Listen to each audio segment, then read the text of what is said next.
Salut, c'est Yann, j'espère que tu vas bien. Alors aujourd'hui, je voudrais te donner 11 façons d'attirer des clients en tant que freelance. Reste bien jusqu'au bout, tu connais pas forcément ces 11 façons de trouver des clients.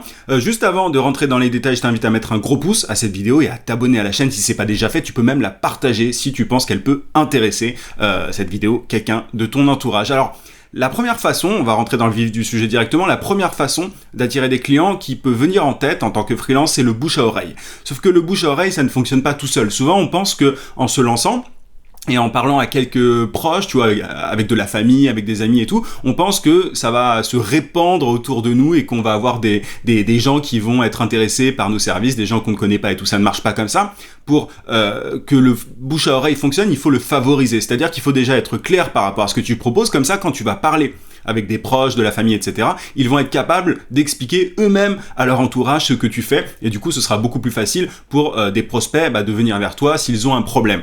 Ils penseront en fait directement à toi s'ils ont un problème. Par exemple, si, je sais pas, tu es rédacteur en santé, dans la santé, dans le secteur de la santé, si tu expliques ça à tes proches et que eux-mêmes disent à leur entourage, voilà, je connais telle personne qui est rédacteur santé, forcément, quelqu'un de ce secteur-là, dès qu'il aura besoin d'un rédacteur santé dans le domaine de la santé, spécialisé dans la santé, il pensera à toi. C'est aussi simple que ça en principe. Après, maintenant, il faut networker, il faut réseauter, il faut un minimum en tout cas parler à son entourage pour pouvoir bénéficier de bouche à oreille à moyen et long terme. Ça ne va pas arriver tout de suite, en tout cas rarement, c'est rarement le cas. Deuxième façon d'attirer des clients, c'est le fait d'avoir un portfolio en ligne et en faire la promotion. Tu as tout un tas de sites pour mettre ton portfolio, tu vois, qui sont spécialisés ou pas, mais moi ce que j'appelle un portfolio, c'est déjà ce qu'il y a sur ton site internet. Tu vois, si t'es graphiste par exemple, il faut que tu mettes tes créations sur ton site internet, mais il ne faut pas s'arrêter là. C'est-à-dire que les gens ne vont pas venir du jour au lendemain sur ton site internet, il faut que tu fasses la promotion de ton portfolio qui est sur ton site internet. Donc il va falloir le mettre par exemple sur Instagram, etc. Il faudra le mettre un petit peu à droite à gauche, et c'est comme ça que tu vas avoir de plus en plus de trafic vers ton site et potentiellement de gens intéressés par ce que tu fais. Donc il faut avoir un portfolio en ligne et en faire la promotion. Il ne s'agit pas juste de poster et d'oublier et d'attendre que les choses se passent. C'est rarement le cas, en tout cas au début. Il faut que tu fasses cet effort de promotion parce que voilà, les clients vont pas te tomber dans la bouche tout seul, ça serait bien trop facile. Troisième point, créer du contenu. Alors créer du contenu, ça veut tout dire et rien dire. Aujourd'hui, ça peut être sur LinkedIn, sur Facebook, sur Instagram, sur YouTube, peu importe. Il faut que tu crées du contenu si tu veux une stratégie sur le long terme. En fait, si tu veux avoir de la visibilité à long terme, il faut passer par le contenu. C'est de plus en plus vital. Il y a des façons d'aller chercher des clients soi-même en envoyant des emails, etc. Mais si tu veux que les gens viennent à toi, il va falloir créer du contenu au moins de temps en temps. Et je t'invite à ancrer ça dans tes habitudes. Parce que voilà, sinon on s'arrête très très vite de publier et si tu perds la motivation pendant une semaine, 2 semaines, enfin c'est foutu, c'est très difficile de s'y remettre. Moi je crée du contenu maintenant depuis 3 ans régulièrement et j'ai des gens qui viennent vers moi pour profiter de mes services après avoir regardé mes vidéos YouTube, après être tombé sur ma page Facebook, etc., etc. Donc crée du contenu. Autre façon de faire, c'est créer du contenu pour les autres, non pas pour tes réseaux sociaux à toi, mais pour les autres. Par exemple, tu vas faire un article invité sur un blog référence.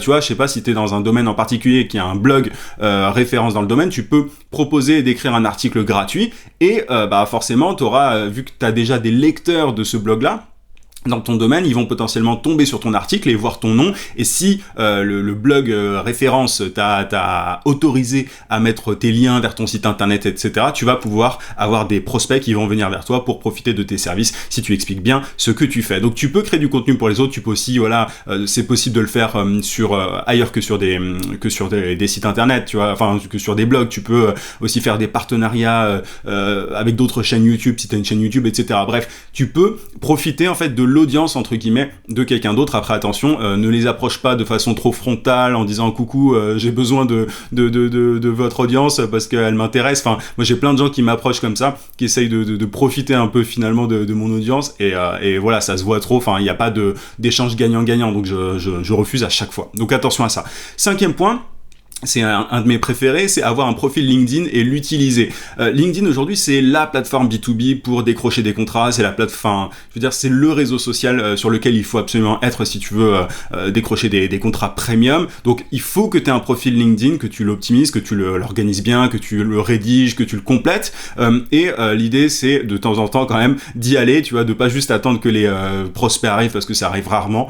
Donc tu vas sur ton profil LinkedIn, tu vas publier du contenu aussi, exactement comme ce que je te disais, tu vas aller interagir avec certaines personnes, et si tu fais ça régulièrement, tu auras des prospects, tu vas avoir des gens qui vont venir vers toi pour profiter de tes services. Sixième point, avoir un compte sur les sites spécialisés. Alors tu vois, par exemple, si t'es graphiste, tu connais Dribbble, tu connais Behance. Si t'es développeur, tu connais GitHub. Bref, il y a tout un tas de sites spécialisés et ça s'apparente un petit peu au portfolio. Tu vois, c'est-à-dire que si t'as un portfolio, tu peux aussi le mettre sur Behance. C'est pas juste ou sur Dribbble si t'es graphiste, mais pas juste sur ton site internet. Après, voilà, ça va pas arriver tous les jours que des prospects vont tomber sur ton portfolio sur ce genre de site parce qu'il y a énormément de monde. Mais voilà, pourquoi se priver de ça? Enfin, c'est de la visibilité gratuite en général. En général, ces sites sont gratuits, donc pourquoi s'en priver? Donc poste ton portfolio dans un maximum d'endroits, et pas juste sur ton site internet, et ça te permettra d'attirer encore plus de clients. Ça te prend quelques minutes en plus à faire, donc pourquoi ne pas le faire?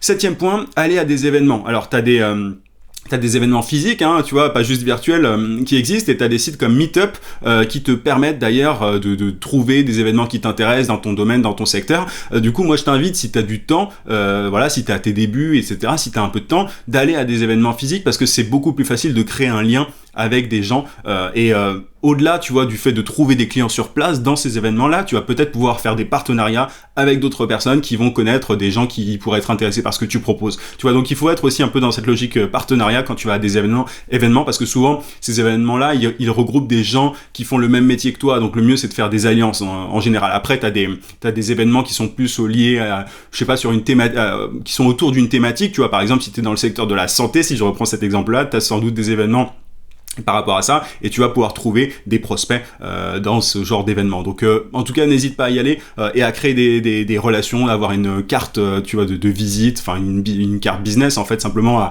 à distribuer. Alors ne distribue pas ça comme un commercial, tu vois, ne fais pas ça à droite à gauche, c'est trop flagrant, et puis tout le monde a jeté ta carte derrière. Mais en tout cas, voilà, essaye d'échanger avec un maximum de gens. C'est un petit peu la même logique que sur LinkedIn finalement. Tu engages la conversation de façon voilà tout à fait sincère, honnête, et puis potentiellement il y aura des gens qui vont être intéressés par ce que tu proposes, ou en tout cas de potentiels partenaires. Donc ça, c'était le 7e point. 8e point, ça c'est un peu de la triche, mais c'est vachement bien, c'est le fait de travailler dans un espace de coworking. Alors moi, je suis pas très espace de coworking, mais je sais qu'il y a beaucoup de gens qui justement trouvent des partenaires. Tu vois, si t'es freelance, si t'es graphiste, par exemple, tu peux tout à fait travailler avec quelqu'un qui fait des sites web. Et en général, dans les espaces de coworking, c'est cool parce que tu as de temps en temps autour de la machine à café le temps d'échanger, tu vois, le moyen d'échanger avec ces personnes-là. Donc tu peux trouver, non pas directement des prospects, tu vois, parce que c'est pas les autres freelances ne sont pas des clients potentiels pour toi, mais tu vas pouvoir établir des partenariats avec des gens qui ont des services complémentaires aux tiens, et tu vas pouvoir comme ça attirer des clients de façon indirecte. Donc ça, c'était le 8e point. 9e point, être speaker à des événements. Alors ça s'adresse pas à tout le monde, mais moi je sais que en ayant été speaker à un événement, je le fais pas toujours, je vais le refaire bientôt d'ailleurs, mais c'est pas un truc que je fais très souvent, mais je sais que tu peux attirer des clients comme ça parce qu'il y a des gens qui sont venus vers moi après l'événement. Donc voilà, être speaker à un événement, si t'es une référence dans ton domaine, si t'as une certaine spécialité, si t'as une expertise et qu'on t'invite, dis pas non. Moi j'aime pas trop ça en général, donc la plupart du temps je dis non, mais voilà, il vaut mieux y aller si t'as besoin de clients. 10e point, être actif dans des communautés en ligne.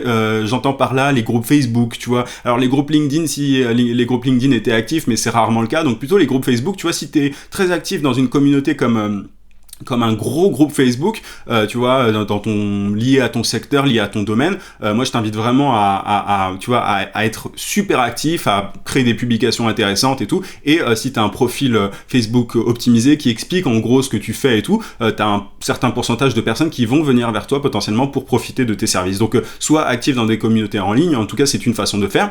Et dernier point, c'est le fait de se positionner comme un expert, via notamment par exemple un livre. Alors moi j'ai pas écrit de bouquin, mais c'est une façon de faire, ou alors via une formation ultra complète. Tu vois, moi j'ai une formation sur comment générer des prospects sur LinkedIn par exemple, qui est ultra complète et qui fait qu'aujourd'hui voilà j'ai un statut d'expert dans le domaine et du coup qui me permet d'attirer des clients. Il y a des gens qui ne veulent pas profiter de ma formation mais qui veulent être directement aidés, tu vois, qui veulent être accompagnés de façon personnalisée, qui du coup me contactent et qui pour savoir combien coûte un coaching et voilà comment se faire accompagner, quelles sont les modalités, etc. Donc j'attire des gens en ayant une formation référence dans le domaine par rapport à LinkedIn. Donc voilà, t'as 11 façons d'attirer des clients en tant que freelance. Il y en a qui sont plus faciles que d'autres. Maintenant, si tu veux aller plus loin, moi j'envoie une newsletter, une formation gratuite continue tous les matins à 9h, donc il faut être motivé pour recevoir ces conseils-là. Si tu as envie de trouver plus de clients et facturer tes services à prix d'or, je t'invite à t'inscrire.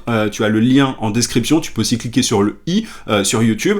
Et voilà, il faut vraiment être motivé parce que tu vas recevoir un email tous les matins à 9h et je parle de toutes mes techniques, mes astuces, mes méthodes et beaucoup de mindset. En fait, il y a un gros travail sur l'état d'esprit que doit avoir un indépendant pour décrocher des contrats premium. Si ça t'intéresse, encore une fois, tu as le lien en description, sinon tu cliques sur le i. Je te dis à très vite.